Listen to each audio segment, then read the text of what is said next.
Hello, we are back for another video in my 30 days of Halloween, and this time I'm reviewing Nightmare on Elm Street. This film was, oh my gosh, it was amazing. Like I've seen it before, but seeing it again after I've seen like all these other films this month, I would say it's timeless, very much timeless. Even if somebody was seeing this film for the first time, I think they would thoroughly enjoy it. So in case you're not hip to the fact, Friday the 13th, not Friday the 13th, A Nightmare on Elm Street follows a group of teenagers as they're currently being haunted by this demon, and this demon then only finds them out in their dreams, right? And then it finds them in their dreams, and then is also able to kill them. This demon happens to be a child murderer slash pedophile that the townspeople had killed, and now he takes vengeance on their children, right?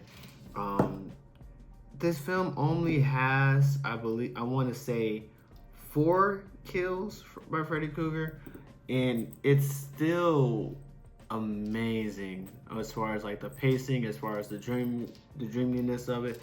And the funny thing about it, even though there isn't explicitly said like, oh, this is the dream sequence, it does hint at it, and there's very little subtleties that you can tell, like, okay, this is that. And then sometimes near the end of the film, you have a sense of like blurry, so you don't know like what's real, what isn't, and you can't even tell like what is reality.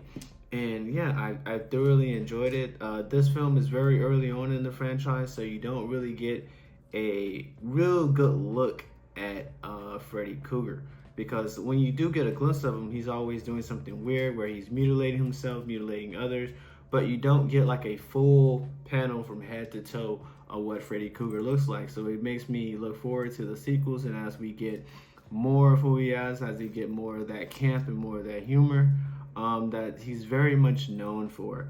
I think the same thing can be said about Child's Play, but then even then, Chucky, he has spoke a lot more very on. What I appreciate about this film is the practical effects that are used, especially considering one scene in particular with the amount of blood splatter that is used in this room. And I remember looking at the behind the scenes and how they had to do that and how they got it done.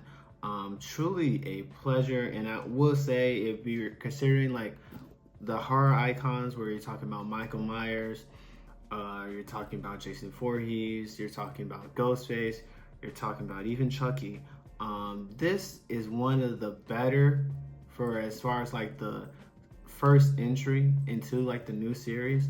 So I very much appreciate this film. I very like it.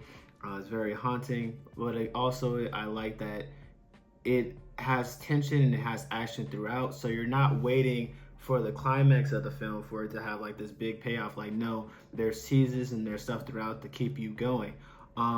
Also, similar to my Halloween review, this guy get pieced up a fuck ton. Like, they boom, beating his ass. Like, when she starts laying all these traps, I'm trying to remember. So he gets set on fire, he gets hit with like some gunpowder, he gets hit with a sledgehammer, and all these other things. And it's kind of funny and kind of comedic at the same time, because like he gets hit with one thing, she runs to the window like, help, beat him up again, help. So like he really a bitch for real. Like he can really get folded up and piece it up like fairly easy. So yeah, I enjoyed this film. Have you seen Nightmare on Elm Street? Why haven't you? Are you afraid to go to sleep? Let me know. Comment down below. Like, subscribe, share this video, and as always, carritos on me.